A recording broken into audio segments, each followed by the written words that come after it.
Go ahead, Mike. All right. Hello, everybody.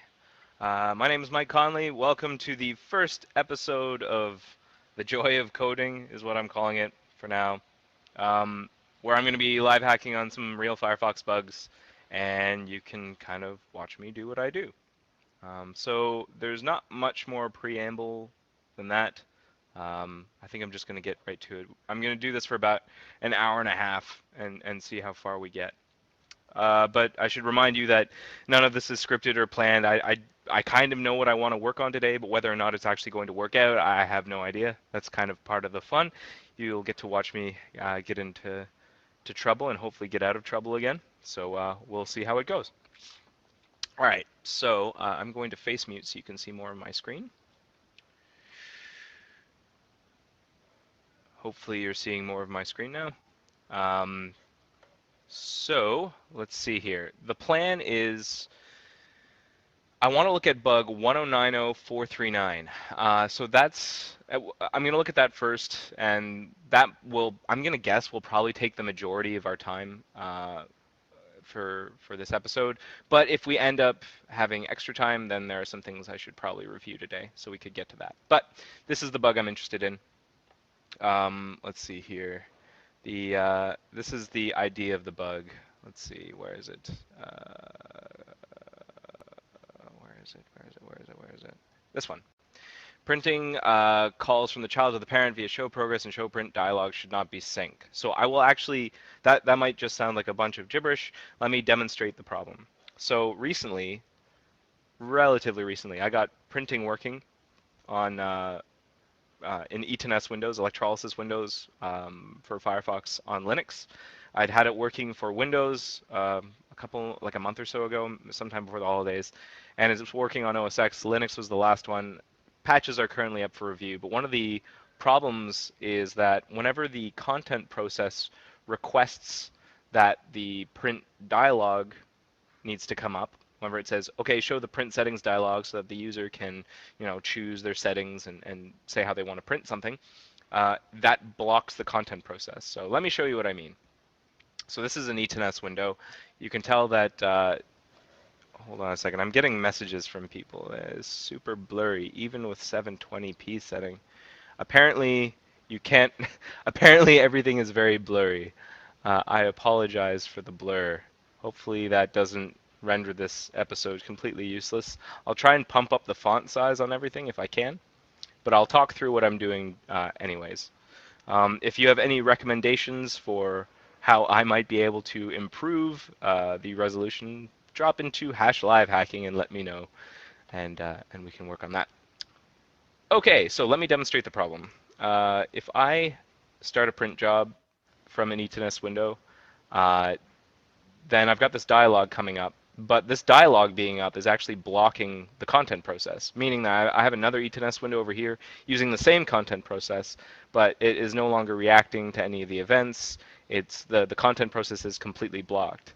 And if you wait long enough, if you block the content process long enough, I think something called NS Terminator will come around and just like kill the content process. So I believe it's possible that if you have this dialog open long enough, your content process will just die. So that's not great. We don't want to do that. What we should do instead is make it so that the content process is not blocked. Or rather, here, let me bring up the bug and describe what we're thinking as a solution. I will pump up the text. I'm sorry if this is all blurry. People are telling me it's blurry, and I hope it's not unreadable. But basically, this is the bug 1090439. If you want to read up on the history of the bug, 1090439. What we're gonna do, or here's kind of my tentative plan. So let me actually write this out while I'm doing it. I like to take notes while I'm working on bugs, and so this is a great opportunity to do that. And I will write these notes in super big font so you can see them. So hopefully you can see this.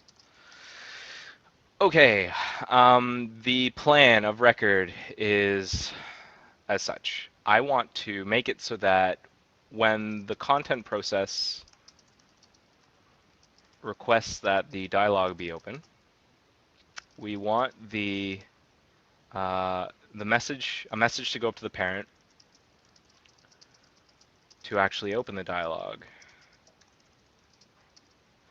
But the message should be async instead of sync. However, we don't like the function in here. Let me show you some code here. Let me show you the code that, excuse me, is actually bringing up these dialogues. Um, yeah, that's what happens whenever you cancel a print job. Right now in E10S, and for some reason I just got redirected to Twitch. Oh, I had Reddit open and it finally reacted to my click events. That's what happened. So let me show you some code. Let's see. Mozilla Central. Where is it that I want it? Components, printing. And I'll pump up the font size whenever I get to the code. IPC, NS print, service proxy. Okay, so how do I bump up the font size here? What if I crank it to that? Hopefully that's better. Okay. Oh, no, I didn't mean to delete that. This is the proxy on the child process side, the content process side, that hears that somebody wants to open up a print dialog. So there's some stuff in here to make sure that we get a sense of which window we belong to, and like we're making sure we collect enough information so that we can tell the parent what to show, how to show it, and to do it properly. And we serialize a whole bunch of things to go up to the parent and then deserialize it whenever it comes back. And then there's this function, this method right here, I should say, method called send show print dialog. And this is synchronous. So when this returns, the parent has dismissed the dialog. Because what happens whenever we show print dialogs on Windows and Linux, and I think it's the case for OS X as well, is that we actually, like the dialog spins its own event loop. It's a kind of a modal dialog that spins its own events, so it's blocking. Let me show you what I mean. So this is the message that send show print dialog. That's the method that tells the parent, yo, show the print dialog, and the responding printing parent. There's a method in here called receive show print dialog. This is what receives it on the parent side. And we do a whole bunch of work here to deserialize what the child sent up and figure out which window we're trying to open a dialog in. And then we eventually get to this function called show print dialog, which that's actually doing the job of opening the dialog on the parent side. Because, and you're probably wondering, why are we doing all this work just to show the dialog on the parent side? Why didn't we open it in the child side? And the reason for that is that the child process does not have the ability to open dialogues. It doesn't have the ability to open modal dialogues. It really has, the only thing it can really control is what's within the content, the web content. That's a deliberate choice. And so whenever we need to do things like muck about with the browser or the Chrome or open Windows or something, you have to talk to the parent in order to do it. That's intentional. And I think it's a good security characteristic. One of the things that we want to be able to do eventually is to sandbox the content process to prevent it from doing any sort of communication, direct communication with like the operating system or the file system, and to go directly through the parent for most things. We have a really weak sandbox for Windows prepared, but we don't have any other sandboxing just yet. But that's a goal for some point. We want to sandbox the content process. Anyways, I got distracted. So there's this function here, show print dialog, that actually shows the dialog. And this is also kind of synchronous. When I say synchronous, I mean like it's a blocking method call, so that whenever we get to here, when we're ensuring success of the return value, when we're checking the return value, the dialog has been closed. And that's because the dialog is, but in the non-E10S case, we're not blocking other windows from processing. And the reason we're doing that is because the dialog is spinning the event, nested event loop. So we're blocking the main event loop, but it spins a nested event loop. Now, nested event loops are generally a bad idea, but I mean, it adds a kind of another level of complexity to things. But in this case, it's been working for us. It's the only solution I could think of for this particular problem. So we're gonna go with spinning an event loop. So like, hang on, let me get my solution written out here. So now that you know that stuff, when the content process requests that the dialog be open, we want a message to go up to the parent to actually open the dialog, but the message should be async instead of sync. The child should then spin an event loop, a nested event loop. And uh, apparently the font size still needs to be larger. Um, hmm, that's, what can I do about that? I've I've maxed out my font size. I can try and max it out even more, but this is crazy. I won't be able to function if it's much larger than this. Like that's about as max as it's gonna get. I don't know if there's anything else we can do to improve the size of things. Hopefully you can read my notes as well. If this doesn't end up working out, like this, I should point out, I haven't really, like I've been doing these pilots on YouTube Live and lower the resolution, says someone in IRC. Lower the resolution. I really hope this doesn't end up being like a, um, a debug my resolution or debug my screen session instead of a hack session. But let's give it a shot. Let's see what happens. Resolution, let's scale it. Let's bring it down some for this one. Let's try this.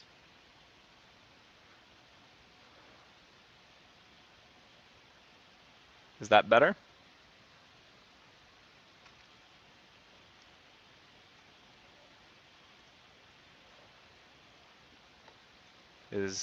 Let me know in IRC if that's better. I'll assume it's better for now. I don't want to waste too much more time, so I'm going to keep going. The child should spin in a nested event loop and wait for a message from the parent with the status of, with the return value. I guess I'll just say with the return value of having opened the printing dialog. So we'll actually have two nested event loops. This is kind of crazy, but we're going to have a nested event loop in the child waiting for a message back from the parent saying that the dialog closed and telling us how it closed. Meanwhile, in the parent, when it opens the printing dialog, it's going to spin in a nested event loop to actually show the dialog. That's something that I don't need to write.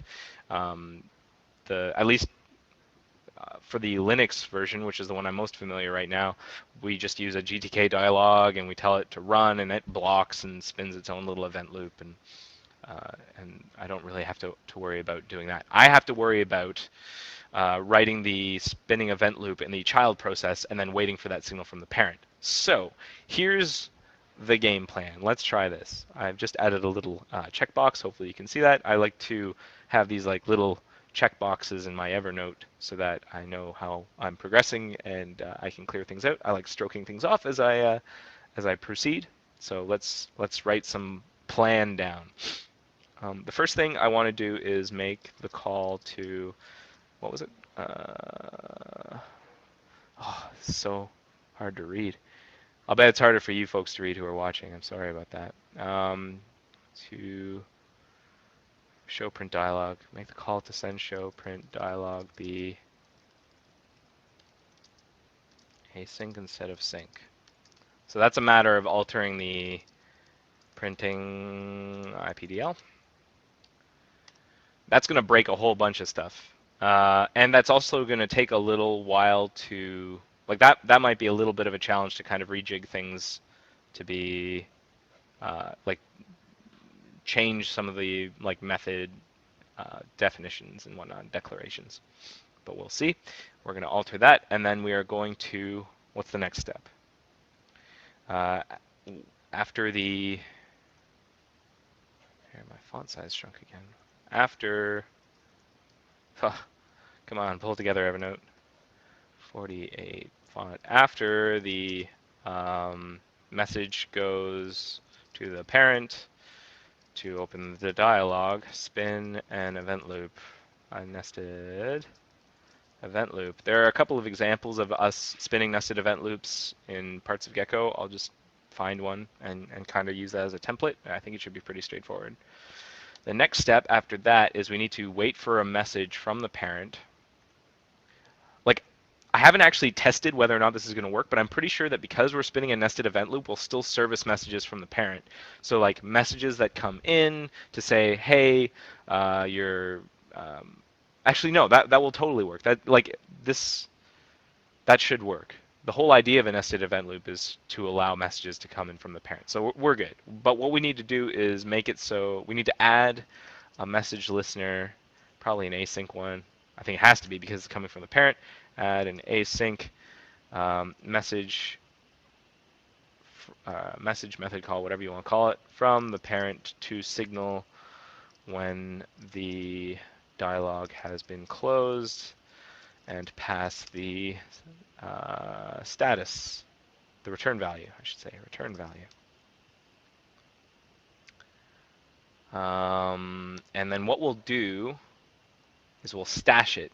Like whenever the handler for that message in the child should then stash those values within the proxy instance, and I think that'll be safe. Pretty sure that, well, it's a service. I assume that like it's a service we're going to be holding like this state from this one dialog. I think it's pretty rare to be opening a whole bunch of printing dialogues all at the same time. Just trying to think if there's going to be a problem here. Like, suppose I have two windows and I open print dialogues in both, and I cancel one and then cancel the other. Or if I cancel both at the same time, the messages will come in a particular order. The nested event loop. So I've skipped a step here, past the return value. The other very important step is knowing how to escape the nested event loop. Have the proxy notice that the async message from parent has been sent and exit the nested event loop. So now I'm a little bit worried because I just thought about this. It's an edge case, but we do have to worry about the case. Like, this is where subtle bugs can come in. If you just assume that a user is only going to have a single print dialog open, I mean, invariably, we have like what, 500 million users on Firefox. Somebody's going to have multiple print dialogues open at some point. Hang on a second.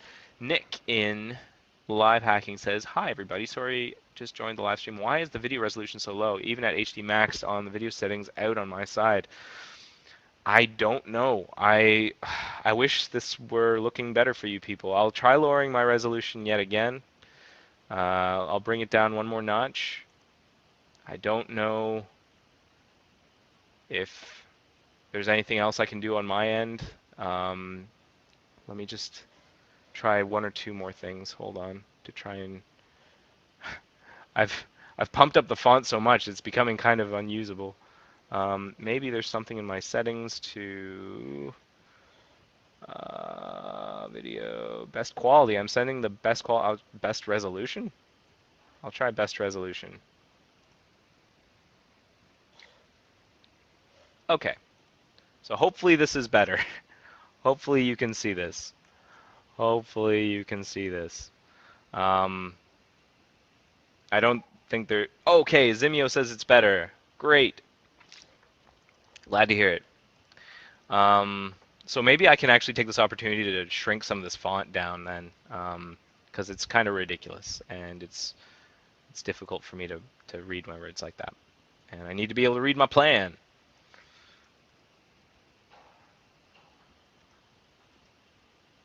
Okay. So that's the plan of record. I'm just thinking now about the problem of multiple print dialogues and how we're going to deal with that.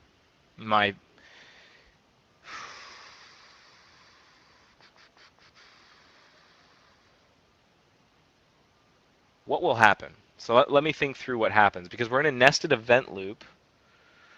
We could end in a pretty sticky situation where we have like a whole set of nested event loops. Like a nested event loop, we're running in the nested event loop. We service a message from the parent, or from the child that puts us in a nested event loop while we're still in that first nested event loop, and then we are kind of in bad shape. That doesn't sound great.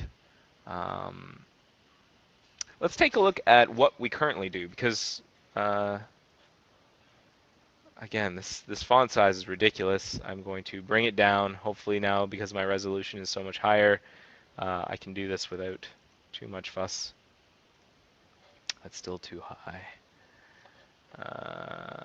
Nope, that's not what I wanted. Nope, that's also not what I wanted. Where was I before? Profile preferences. Yeah, that's what I want. It is what I wanted. Okay, something like that. This is more like what I'm used to. Okie dokie. So let's try something. I'm going to go back to my instance of Firefox here. I think I just have the one window open. And I'm going to open up two non-Eternus windows. It's a debug build, so it's going to take a minute. Everything's going to be a little... Oh, whoop. No, I didn't want to do that.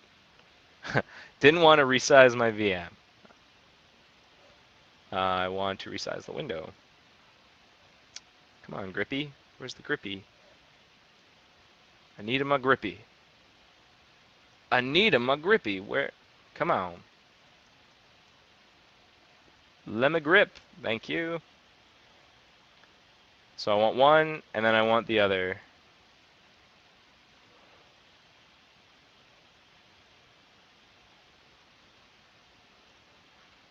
I really apologize about the stream resolution. Richard, is there anything else we can do? Like, I've done everything I think I can on my end.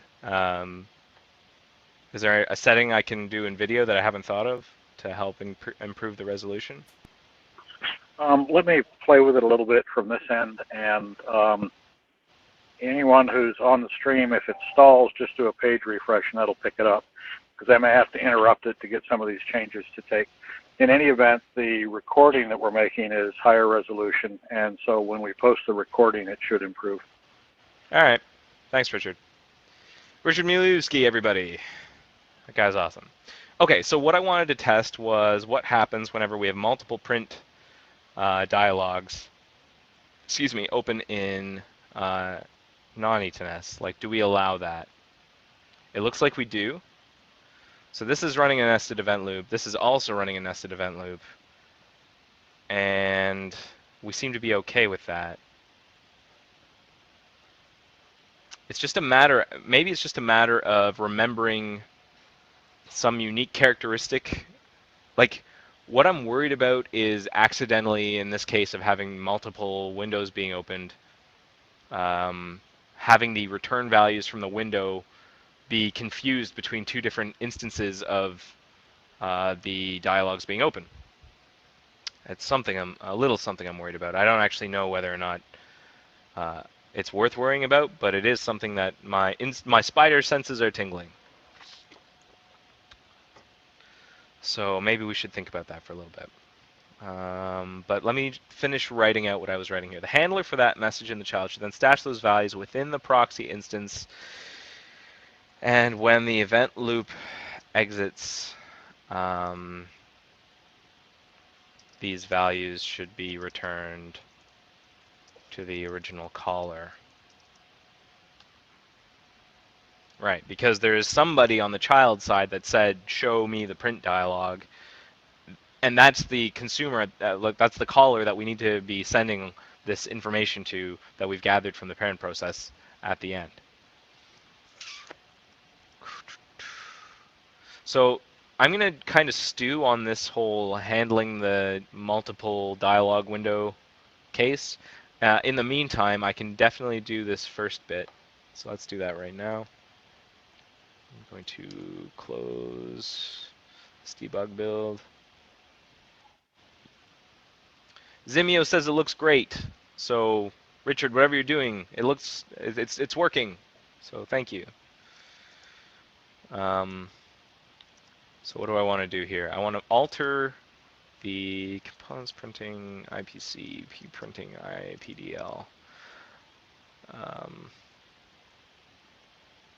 Want to change. So these two, there's actually two. There's like this show progress, this show progress method that's also sync. I'm actually going to work more with this one and then keep this one in the back of my head, hopefully that the solution that I come up with this can be generalized in such a way that I don't have to duplicate too much code and solve it for the show progress case as well. Because the show progress is used after, like pretty much immediately after you start a print job, Firefox will show a progress, like a little window comes up and it shows you like how progress is proceeding in terms of constructing the layout and blasting it out to your printer. Fun fact, I found out there's a cancel button on that progress dialog.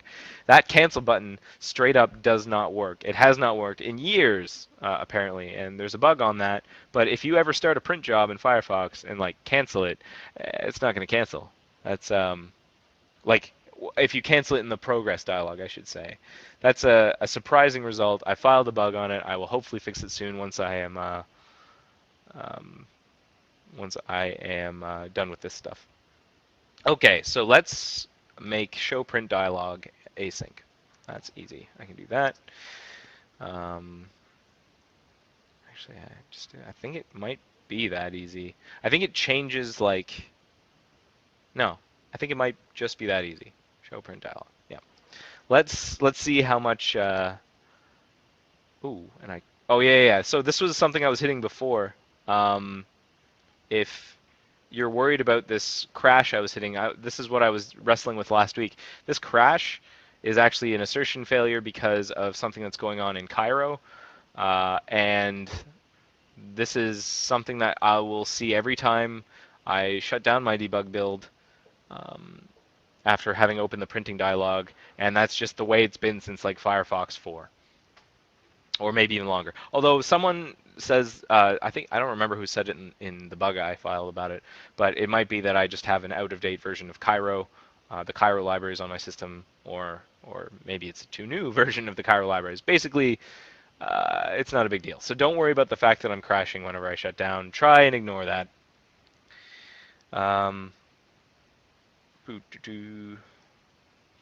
So let's try and build what I just did. I'm going to keep doing it with the debug. I'm going to build. Now, because I changed some IPDL, I have to build this directory, IPC IPDL. It's kind of voodoo. There's like this, I don't want to say voodoo, but there are multiple levels of things that you need to rebuild whenever you change an IPDL. I'm pretty sure one of them is this, IPC IPDL, and I think you also want to build the directory of directories of anything that's like consuming that IPDL. Which makes some sense. So I'm going to do that, and I'm also going to do widget GTK because it all kind of talks.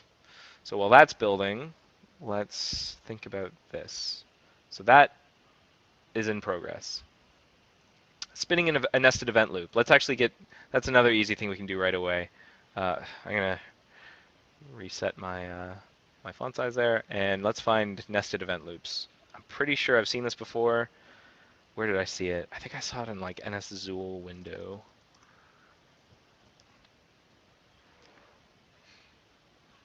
If you notice, I'm using DXR instead of MXR. It's the best, in my opinion. Okay, nested event loop. I think I did, it's in like a top level window, create top level, create new window, create Chrome window, create top level window. I've seen it whenever I was dealing with like new Windows stuff. So, oh, here it is. NS process next event. This is us spinning an event loop. Let's find another example.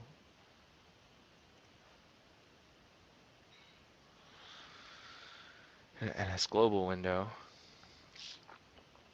Let's see.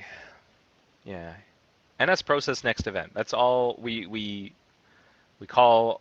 We create a while loop. While some condition is true, we call ns process next event. We pass some arguments to it. I'm not sure what those arguments do. I should probably find out. So let me jump to the definition. I pass it a thread and may wait. What's may wait? May wait, may wait, may wait. Process next event, may wait. May wait. Maybe there's some documentation on this I can read.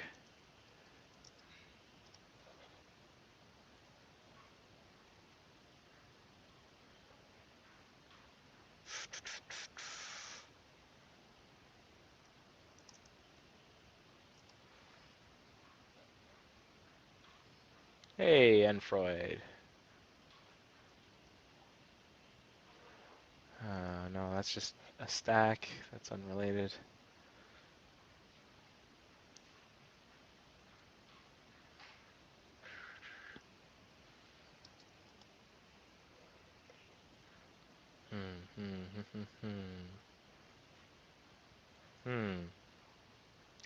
Well, I don't actually know what a may wait. Oh, a may wait's all about. I mean, it has something to do with waiting, clearly, in the context of spinning the event loop.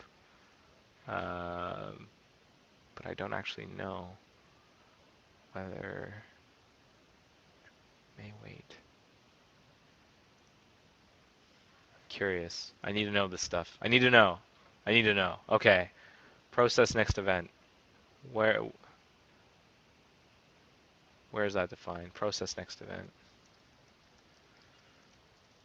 I need to find the definition. I think that's not here.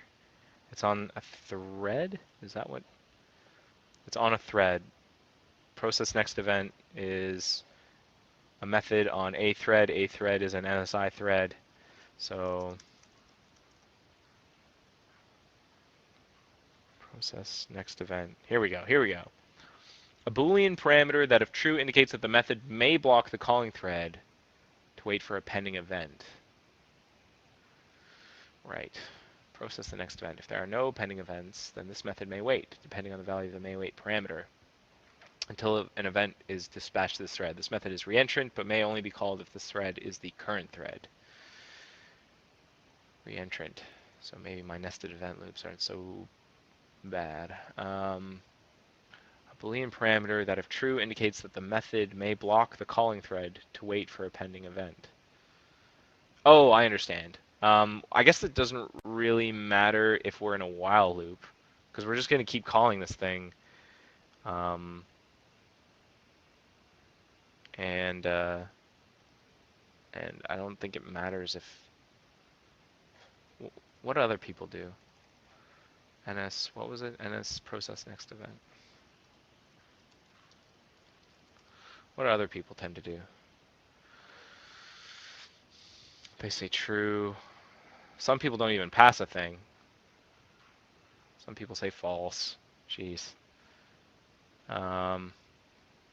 This is me cargo culting, or trying to.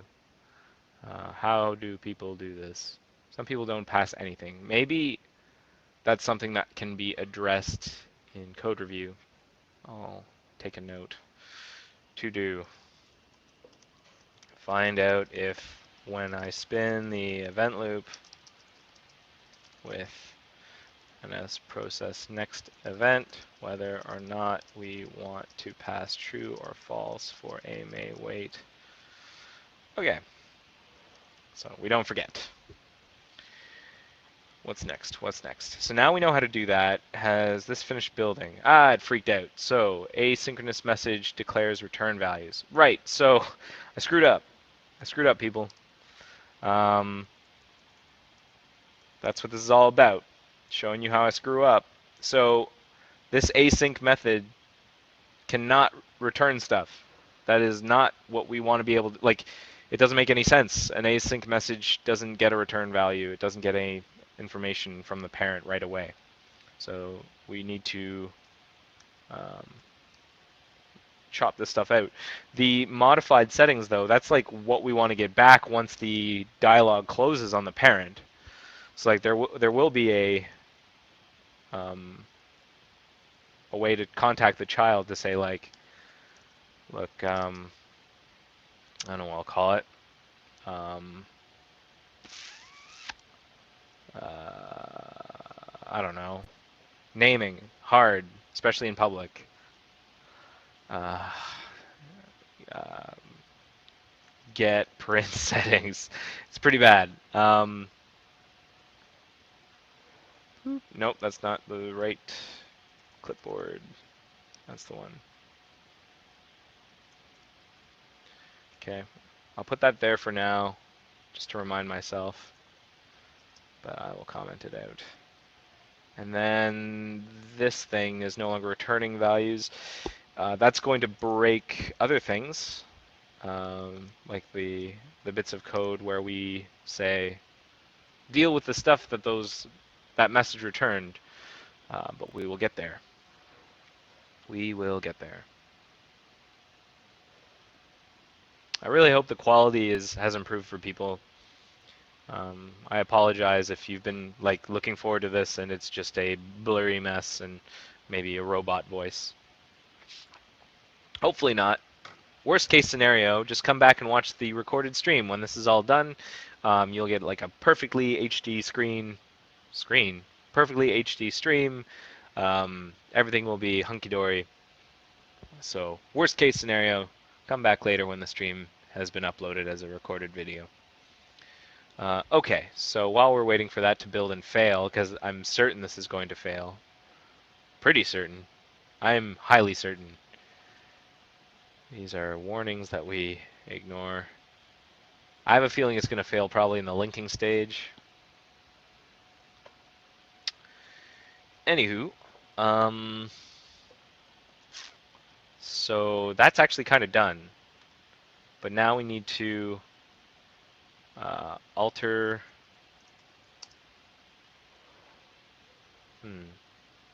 Alter NS printing prompt service proxy so that it doesn't expect return values from send show print dialog. I wish I could draw for you people. Wish I could like show you a piece of paper because I kind of want to draw this out. Is there like a drawing tool in here? I don't think so. Pictures. I could take a picture of a drawing that I take. I'll just try and describe it. So, and I'm going to describe what I'm thinking, but I'm probably going to change it as I go. Like I said, I'm kind of thinking on my feet here. I'm flying by the seat of my pants. So, let me just think out loud here. I need to alter the printing prompt service proxy so it doesn't expect return values from send show print dialog, but immediately starts to spin a nested event loop. Right. That makes sense. And then the parent, once the dialog closes, will send a message to the child saying, here are the modified settings that the user set up in the dialog. Here's the, that actually, well, I mean, if the user cancels out of the dialog, we're still sending a message down to the child to exit the nested event loop. I guess we'll return the status code for the dialog exit and potentially modified settings. It's possible that the settings weren't changed if the user just canceled out or if they just hit OK, and that's fine. And I think that's, yeah, we did fail. Told ya. And that was not unexpected. Let's see here. Whoop. Just scrolling up in Byobu.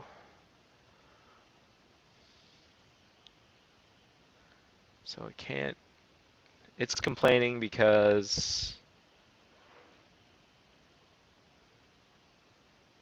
file receive show print dialog. Right, right. Because yeah, it's expecting.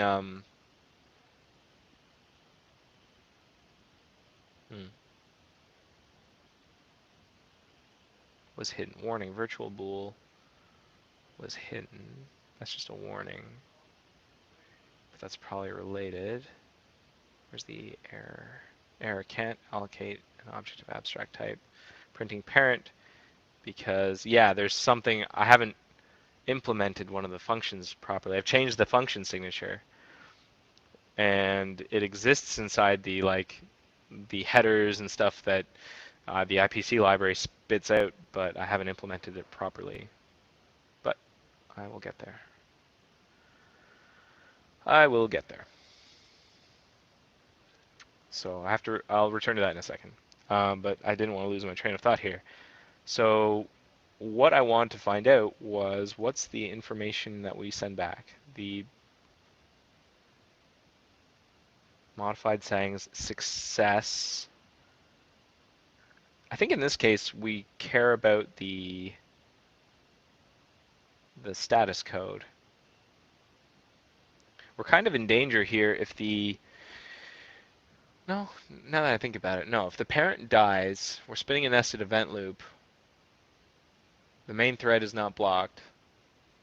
We would hear about the parent dying, we would shut down the process. We're okay. Okay. All right.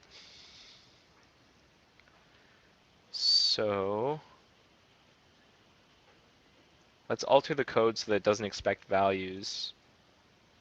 Wait, hang on. Before we continue, I really want to I want to feel good about this solution.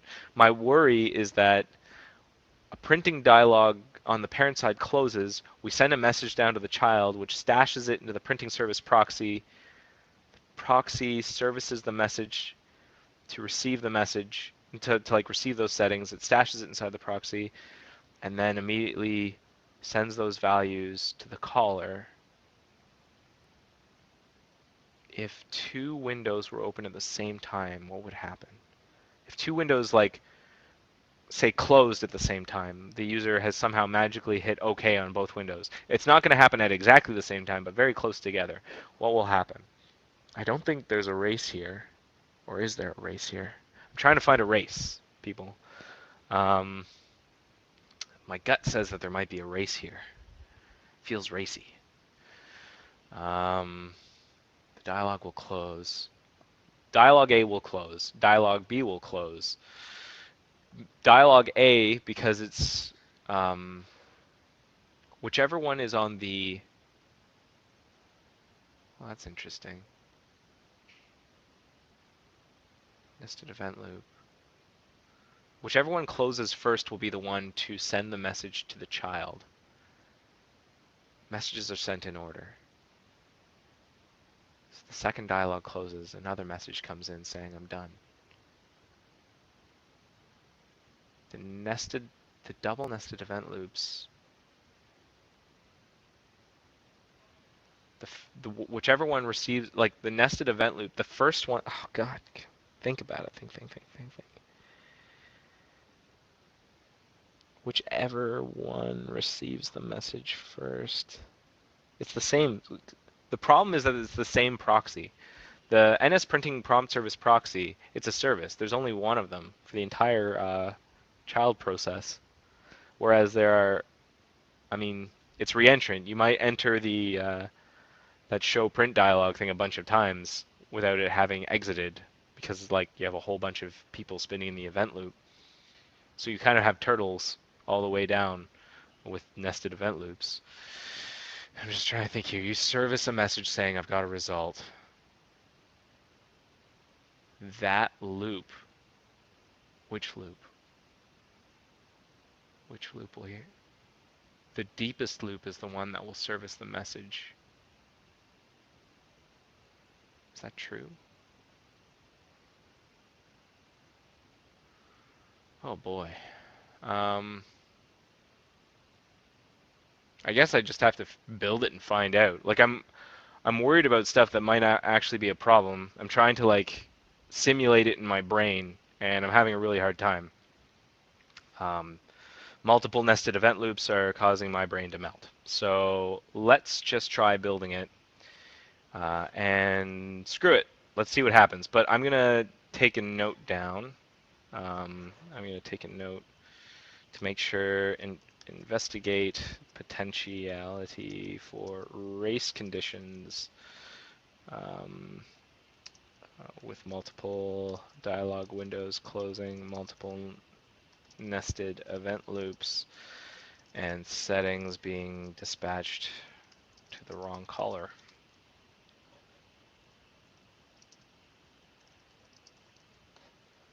Okay.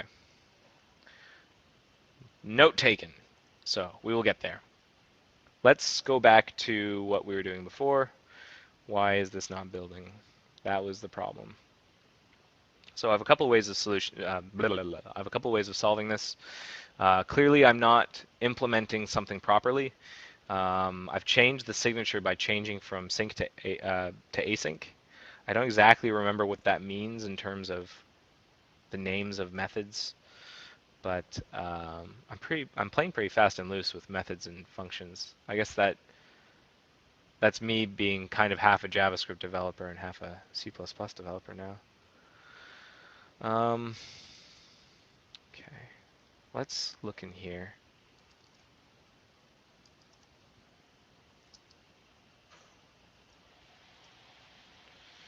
And what did I call it? It was show print dialog. Whoop, show print dialog. No, show print dialog. Print dialog. Receive show print dialog should return a Boolean.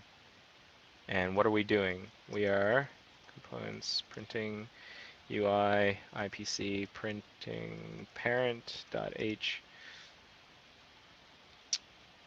Aha, yeah. Okay, that's the problem. We're only supposed to take settings, and then it was past these like pointers that it was supposed to fill with its return values, which we can't do anymore because we can't return results synchronously anymore. That's the problem. IPC printing parent.cpp show print dialog. Yeah, down here. These two values, return value and success. Doesn't make any sense anymore, so away you go. Boom. This is not going to make sense anymore. Success equals false. Retval is another thing that I've mucked about with. Retval.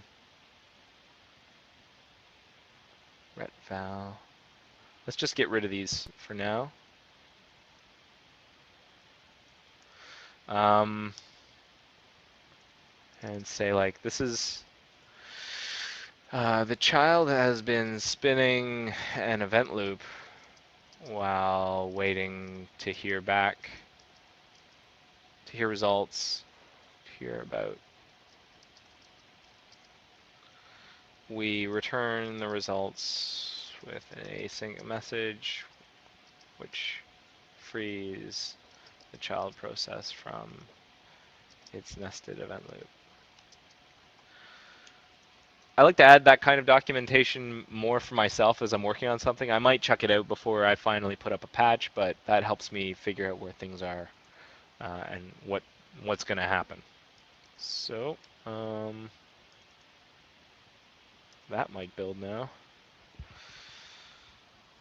Oh, you know what? No, it's not going to because the other end of the pipe, embedding components, printing IPC, and as printing prompt service proxy. This thing is very much expecting to be able to get modified settings back.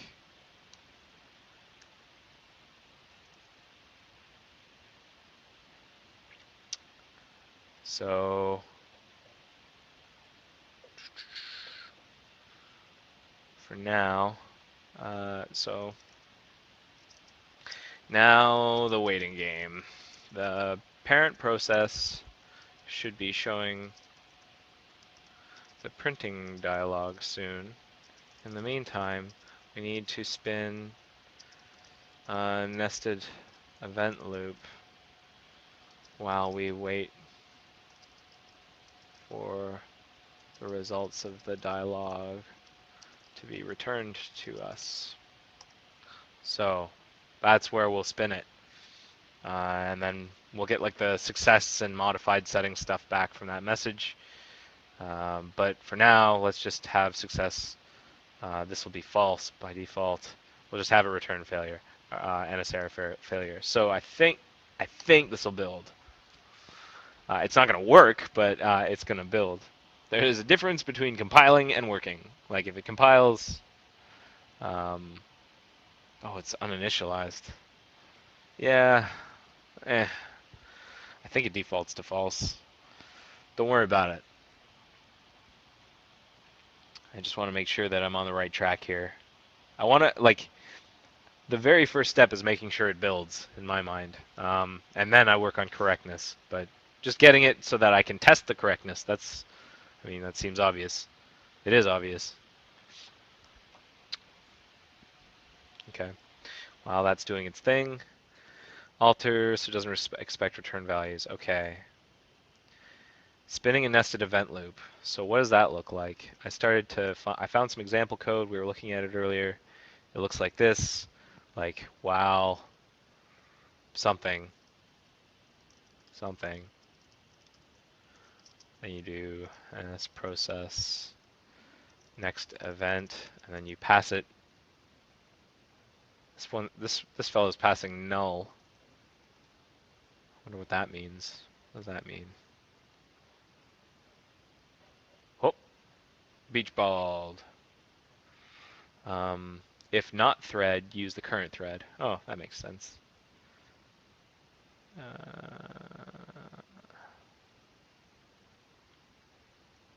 Okay, so say null pointer, use the current thread. I shouldn't be ever off the main thread whenever this runs. I should be safe. Okay, NS process next event. What do I do? True, false, true, false. I don't know. This person over here did true. I don't know what the difference is really. Like, we're in an we're we're in an event loop here. It's going to keep hitting it. Like whether or not we block for each of these, I'm just going to pass true for now. That's what I saw here. I don't know if it's right, but I will actually figure out whether or not it's the right thing whenever I get to this stuff later. So that's what it's going to look like. Hey, build was successful. That worked out. So now it's about spinning an event loop. So this is where we spin one. We go while something, uh, ns process next event null pointer and true. So this is going to break.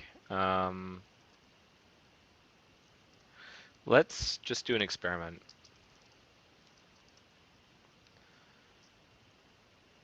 Let's just make sure that the child process continues to, like, we'll send up the print dialog. We should end up still showing the print dialog in the parent. We're not going to react properly to whatever results it sets, but I'm pretty sure that with this code, I have to, you know what? Might as well just do while true.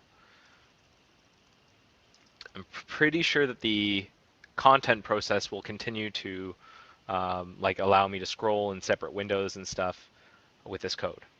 Let's test that hypothesis. So let's build again. I've made changes not to the IPDL, but to this folder. So I will build here and link. Let's see what happens. Linking. Linking's good. I was linking, then linking got me thinking about drinking some water. There we go. Ba-dum-bum. While I wait for that, so I'm spin a nested event loop. We're doing that. We've made this work. It's bullshit, but it's working. Sorry for cursing. Like it's a stupid loop that will never exit, but it's something.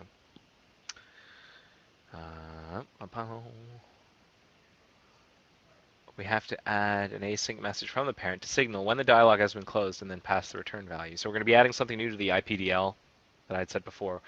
Now is a great time while we're waiting for this. Oh, we're done. Okay, great. So we can test this. So the test case, the testing scenario is open a print dialog, have two E10S windows open a print dialog in one, and make sure that we can scroll in the other. If that works, we're in good shape.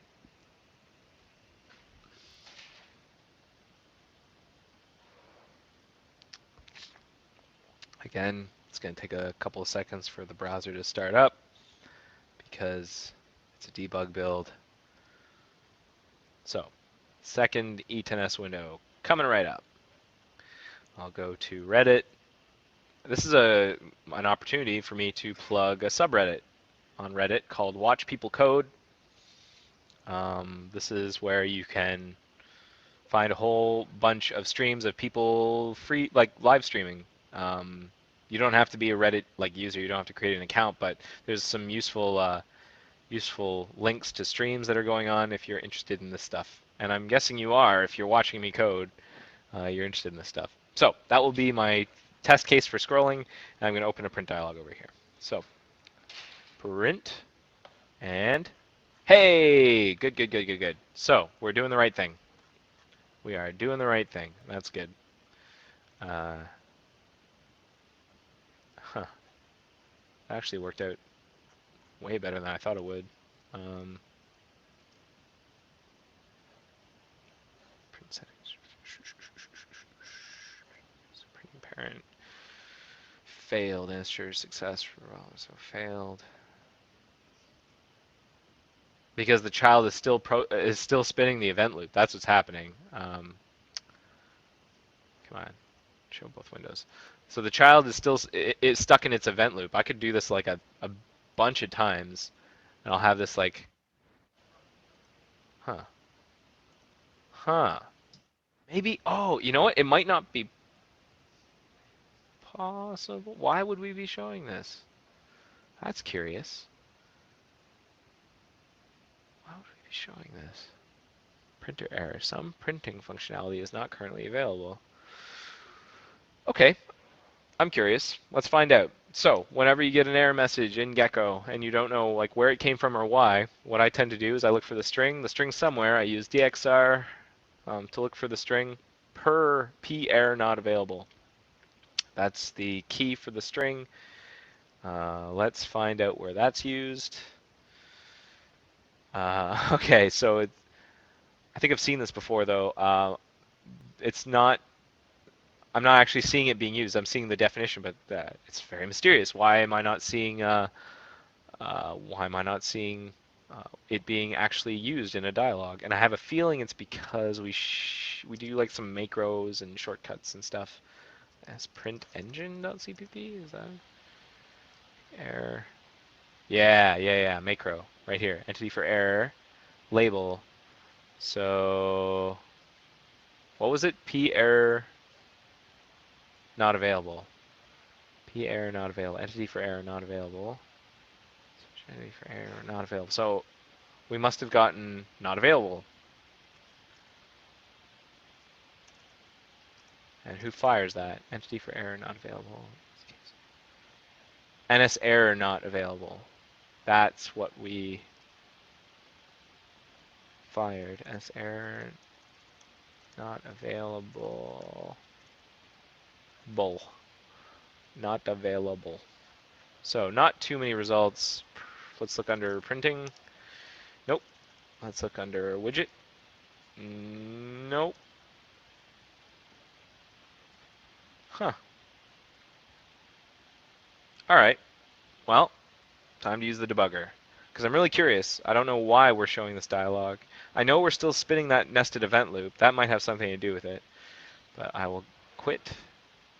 I will attach a debugger to find out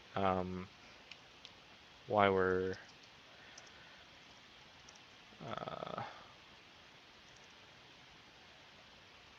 oh, come on. Thank you.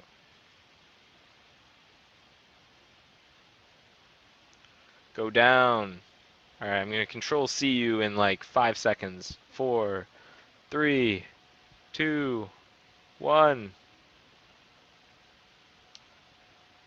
Yeah, I think if we're in a nested event loop and we die, maybe that's bad. Maybe that's bad news.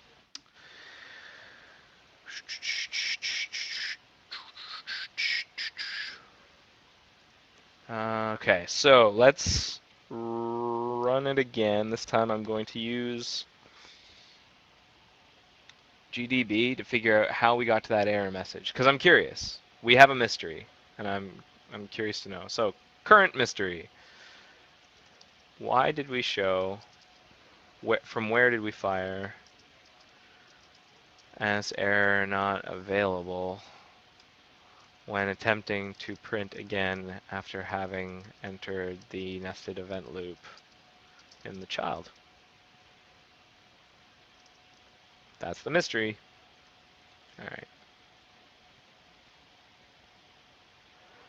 I guess we don't really need the second window. Oh well. Okay, so I will print and then cancel, and then we should be in the nested event loop. The child is at 28468. I'll attach. The method we want is in NS print engine.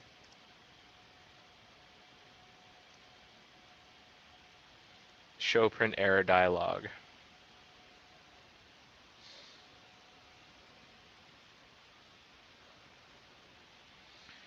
Break as print engine show print error dialog. All right, breakpoint set.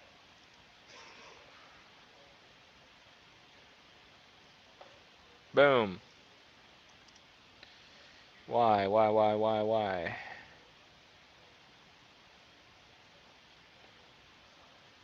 And it has document viewer we called print on line 3668.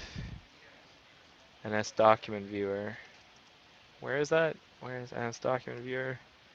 It's under layout base, NS document viewer. What was the line? 3668. If we are printing another URL, then exit. The reason we check here is because this method can be called while another is still in here. The printing dialog is a good example. The only time we can print more than one job at a time is the regression tests.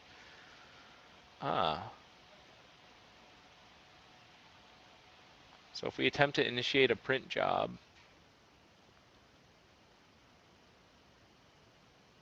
and we're already printing, we fail out. And yet, I was able to open up a second print dialog earlier today in non-ETNS windows. So what's the dealio? Get is printing. Print engine get is printing.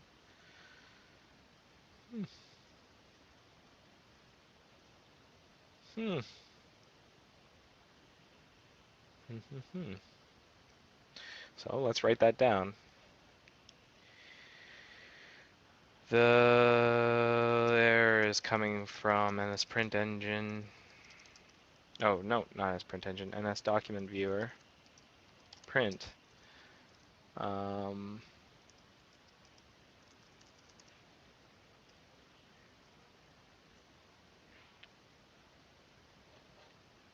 just copy these. Right here. Layout's wrong. I wish Evernote would copy the formatting. Oh well. Okay. Curious to know why I was able to get nested the two printing dialogues for non-ETNS windows.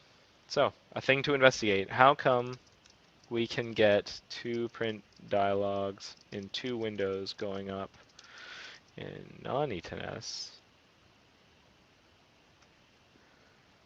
but in ETNS I hit the NS error not available problem?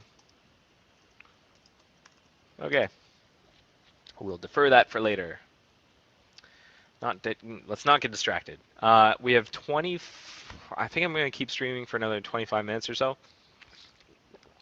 We're actually making pretty good progress. The next step, I don't think we're going to get all the way done. That's not typically like that'd be incredible if I got this completed and like a patch ready by the end of the streaming session, but we're actually making pretty decent headway here. So the next step is to add an async message from the parent. So it comes from the parent, it's handled by the child to signal when the dialog has been closed and to pass the return value.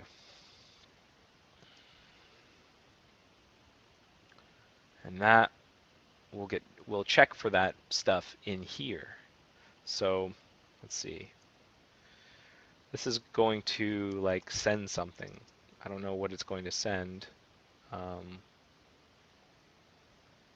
Like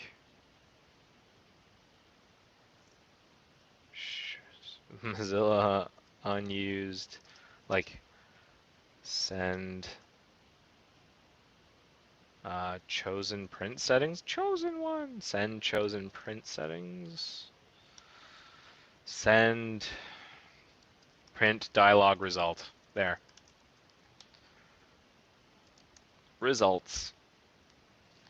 Result. I'll call it result. Send print dialog result. I'm going to pass in.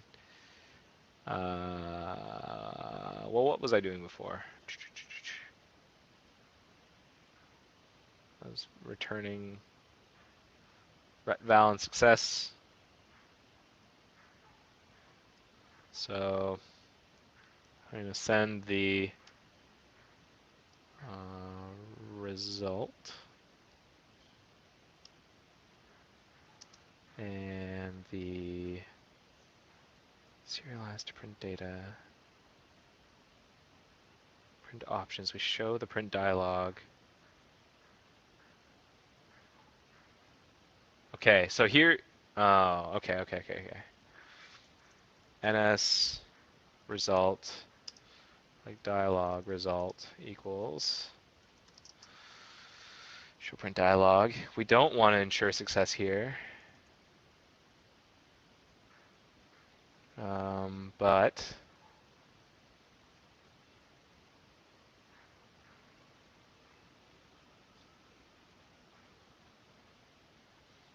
dialog result. So we're going to pass back the dialog result. No matter what we got, because it might be error, it might be because whenever you like close, I'm pretty sure there's code in here that explains it. As print dialog service, was that what it's called? Printing prompt service, printing prompt service. There's one for like, yeah, Unix, printing prompt service. Dialog, print dialog service, and then you call show, print dialog, show. Wait, do dialog. Where's do dialog? It's right here. Dialog. Oh, this is using the weird sort of backup Zool dialog that we can show if for some reason we can't get a handle onto the native dialog window. So Carl Tomlinson was telling me about this yesterday. He was saying like there's in this printing code, there's like so much history, so much cruft and leftover stuff. No one's done a really good job of figuring out what is still used, what still needs to be supported. There's a lot, like there's really old code in here. I think the example I used was like printing code is like busting into a shack in the woods and finding shag carpet on the ground and a disco ball and dust covering everything, and there's a fridge. It's still getting power, but when you open the fridge, it's like the land that time forgot, and it smells really bad. That's kind of what the printing code's like. Anyway, but I digress. So print dialog service, that's what I cared about. NSI print dialog service, and it's like over engineered like crazy. There's so many interfaces. I guess that's kind of printing prompt service. Is this exactly where I was? Show print dialog, show.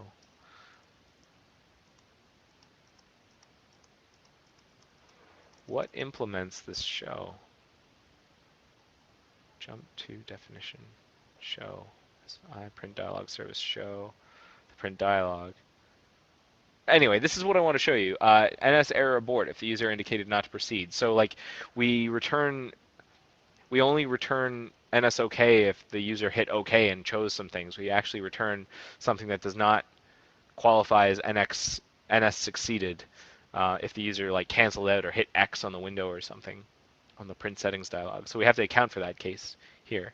So that's what we're gathering with dialog result. We get it. We don't make sure that it's successful because we still want to send the result. We want to send that result back to the child.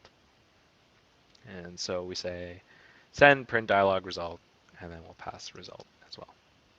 Dialog result. Maybe dialog RV. Maybe I'll call it dialog RV. I've been using result too many times here. Naming, it's hard. Let's do that. So now we have to alter the IDL, embedding, components, printing, UI. Nope, there we go. And what was I going to call this? It's an async method called print dialog result. And we actually change the order of things. We're not passing bool success anymore. We're passing, oh, here's the other thing. We always have to return, we can't just like return true and exit this function. The child is waiting. We have to get here.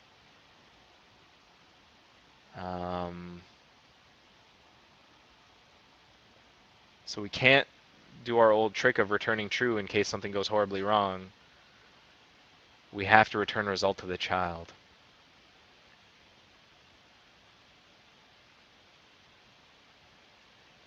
So maybe we should also send success. Success meaning that like we got to the point where we were even able to show the dialogue. I guess maybe I can encode that in NS error, like in an NS error failure or something.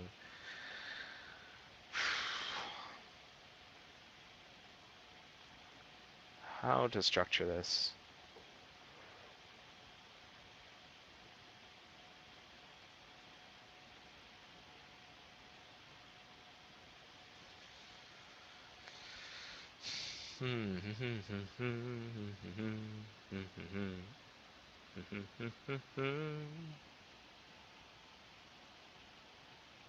Here's what I'm thinking about. I want to make it so that I don't have to like call send print dialog result every time I normally would have bailed out with like a return true or return true. That to me doesn't sound very good. So what I might end up doing is creating some utility function that will return to me a result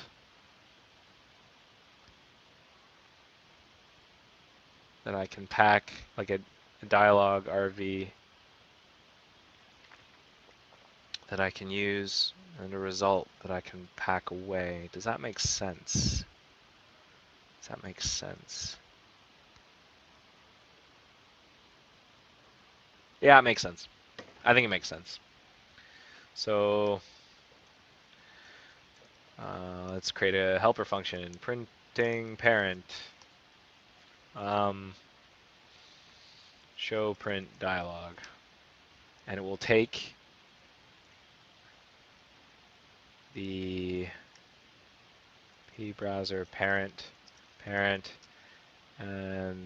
const print data, and then it will also return a pointer. It will also take a pointer for print data result.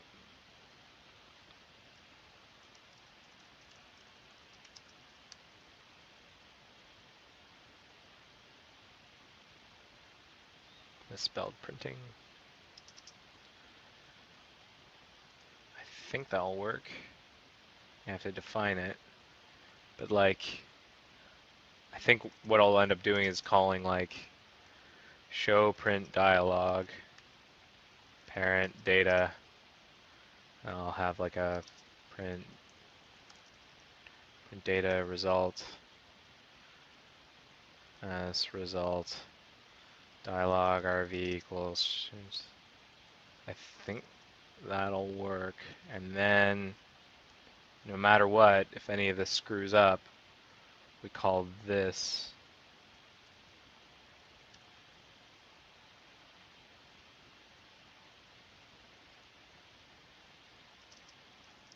something like that. I think that's what it's going to look like. Let's try it. So I'm going to scoop all this stuff out. Don't need that last bit at the end here. Okay, dump it over here. Meanwhile, down here, I don't need this copy of stuff.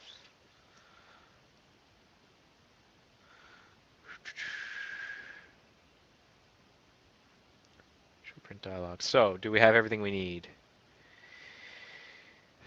I think so. We get the service.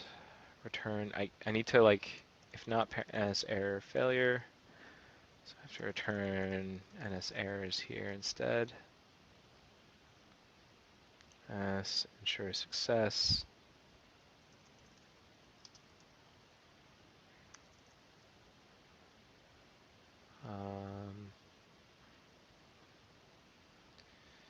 Print settings, the deserialization, the actual showing of the, here's where we actually do this bit.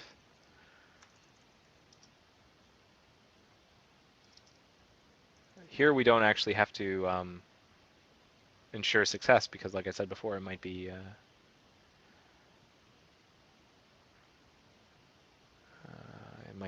like the abort case.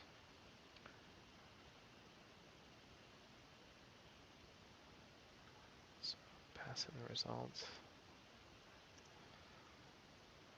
and then return RV. Wait, RV equals show print dialog.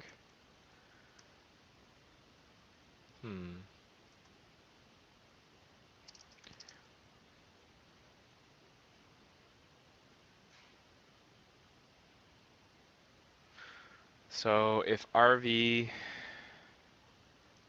can be one of two things, and that's okay. So maybe I should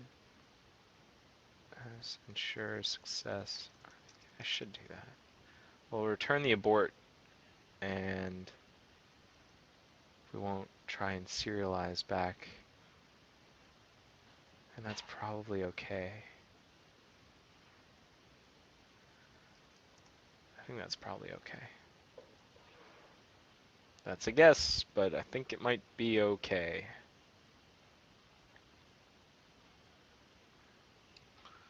So that's what's going to go on in the parent. I have to add this. So hold on, what were you saying? So dialog RV. What's the are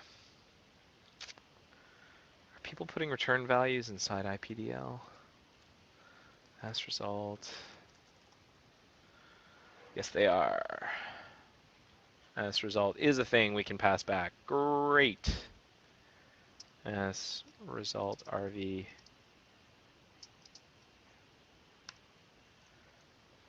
So I should just call this RV instead of dialog RV. No need to differentiate now. Okay, and that will save this, and then we will add our helper function to the header. Parent, printing parent.h. What was that called? It was called show print dialog. We'll make it a private method. Show print dialog, taking a browser parent.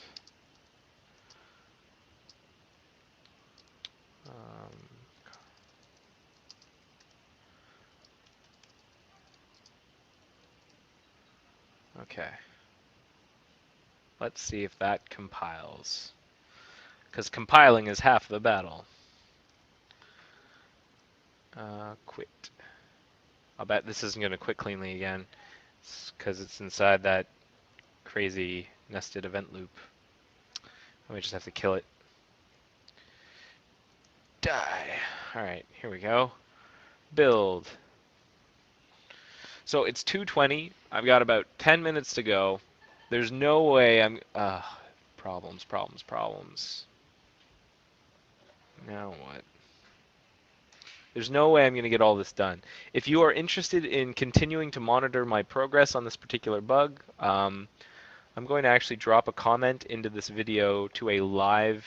Here, I'm able to share my notes. I can like put a public link, and inside the video page, I'm putting a comment in. Here's a link to the live notes for bug 1090439. So comment. There. I just added a comment to the video. If you feel like refreshing or whatnot, you can get a link to these notes. So after I'm done, like whenever the stream is done, I'm actually going to go back to my desk and continue doing this stuff. I just won't be thinking out loud. My throat's getting a little sore, but I will continue to hack on this stuff, and you can monitor my progress as I go. I'm hoping to have a patch up by the end of the week, maybe even by the end of tomorrow. So we shall see. Meanwhile, declaration show per dialog with no type. I've violated an ISO. Huh. 4938. 4938. It's probably never heard of print data. Does that make sense? No. I've definitely told you about print data. Declaration with no type. Oh. I need to tell it what's returning. Right. Right, of course. As result.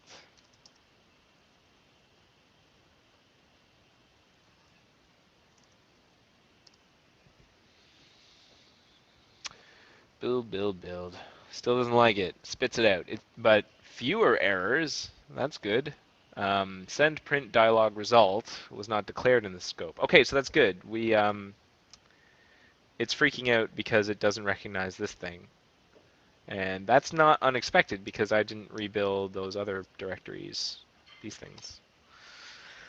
So let's see what it thinks about that. So it doesn't, I might have to do it's a little out of order. I have to maybe build the IPC, IPDL directory first. And that's also going to error out. But then I build the embedding components printing on UI IPC folder, and that should work. So there's kind of a chicken and egg problem with changing IPDL files and having the headers ready for you to link to and to like import into your source. But we do what we can.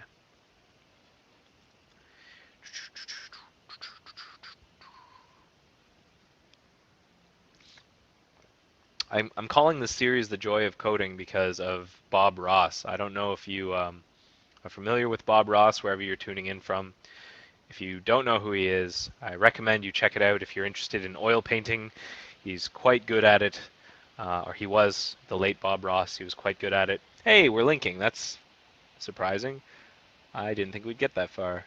It might error out when linking, but we'll see. Anyway, if you're interested in oil painting, check out Bob Ross.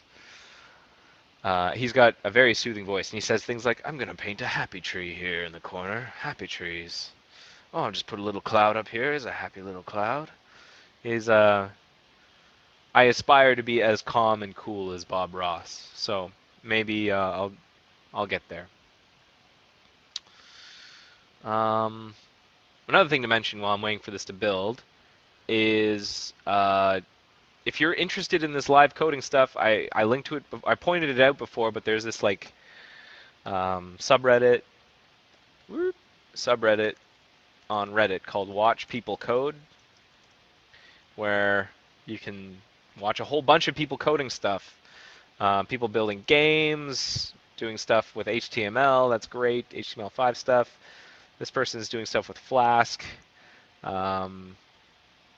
There's some really cool stuff in here. Yeah, so if you're interested in that stuff, I highly recommend it. There's also the watchpeoplecode.com, which aggregates a whole bunch of these videos and puts them all into a single page, and you can watch them.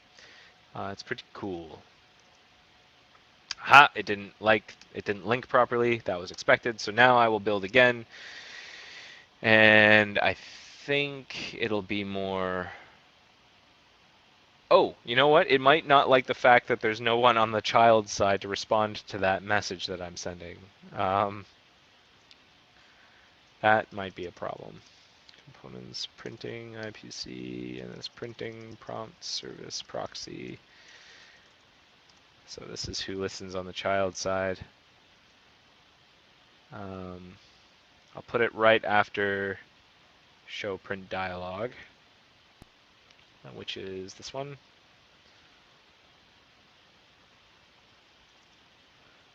I think it's like bool, and it's printing, proxy, receive print dialog results, I guess. It's going to get an as result RV, and what else is it going to get? What are you going to get?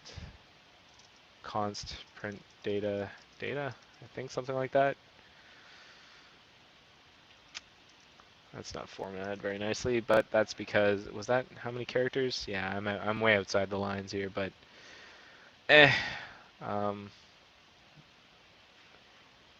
whatever. So now I have this function here. I'll just return true. And I am going to define it in embedding components printing IPC ms printing prompt service proxy.h. I think I have to do virtual.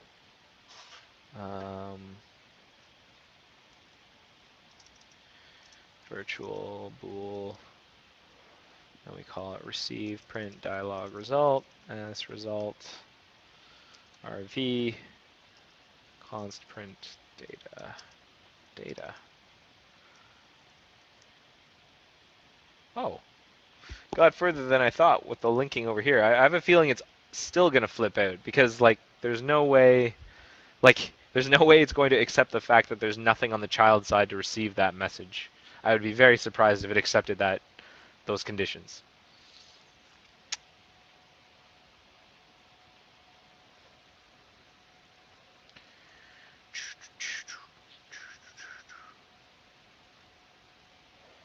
What? It liked it. Unbelievable. Well, let's build in my implementation of that function anyways. I have no idea why that built properly. Maybe there's like a default warning, virtual bool. I added something that's causing a warning. Was hidden.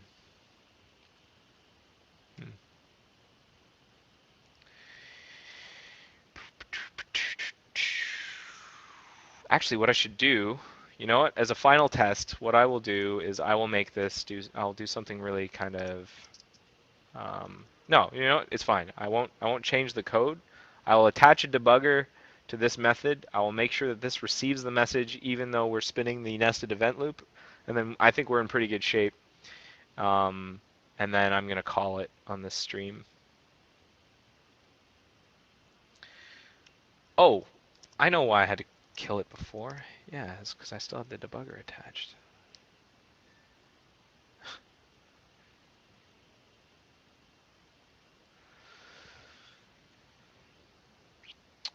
Link! Link! Listen! I kind of wish Navi would say stuff whenever I'm in the linking phase. Navi would pop in and say, Link!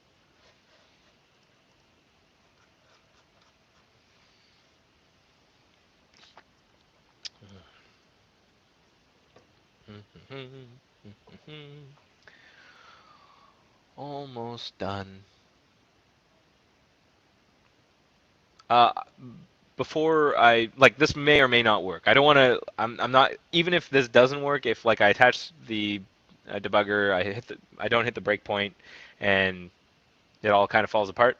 I'm still gonna cap the live stream here. at, whenever I've either succeeded or failed in showing that, and then I'm going to can it. But if you liked what you've been watching, comment on the video. I don't know if anyone's actually, like, there are a couple of people in the IRC channel. I don't know if anyone's actually watching this stuff. Let me know if it's interesting. Let me know if there's other stuff you want me to cover, or maybe tips on what I can do, maybe some ideas on how I can up the screen resolution more. I have no idea. But just let me know what you want to see. If you want me to hack on a particular E10S bug, I'm working on electrolysis for like my full-time job, so that's what I'm going to be doing for the next like bunch of episodes if I keep doing this. So I hope you're into electrolysis, but once I get out of that, I might start hacking on different bugs. Like once electrolysis is more or less shipped, which who knows when that'll happen, but once that's done, I might work on some other bugs, and we can start exploring those as well. So what was I going to show? I was going to show that no matter what, we get that our new method called. So that's going to be in the child process 19844. So I exit GDB. I'll attach the child process.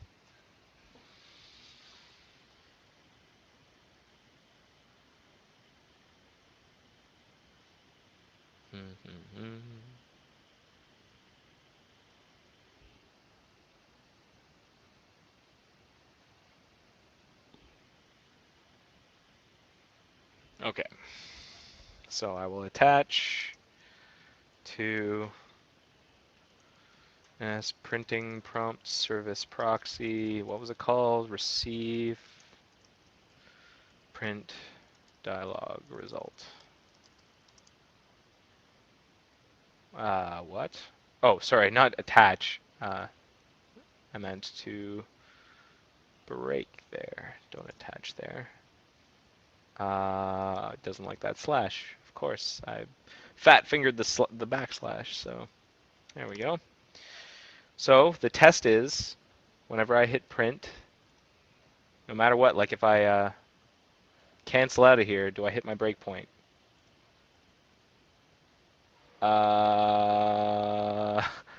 I crash. It looks like I hit a Moz crash.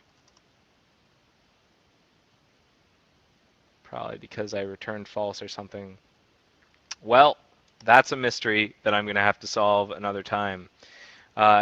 So I'm going to wrap it up here. If you're interested in what the heck just happened, like if you're curious to know why I may have crashed, again, check out the notes that are at the bottom of this video in the comments, because I'm going to be keeping notes. I'll write down the crash that I just hit, and then I'll write down an explanation of things, of my solutions or approaches as I go through them.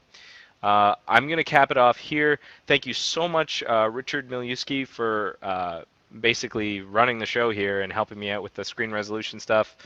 Really appreciate his help. Thanks everybody who's watching or will watch. And yeah, I hope you all have a great rest of your day. Thank you for watching The Joy of Coding. I'm going to cap it here. Thank you. Bye-bye.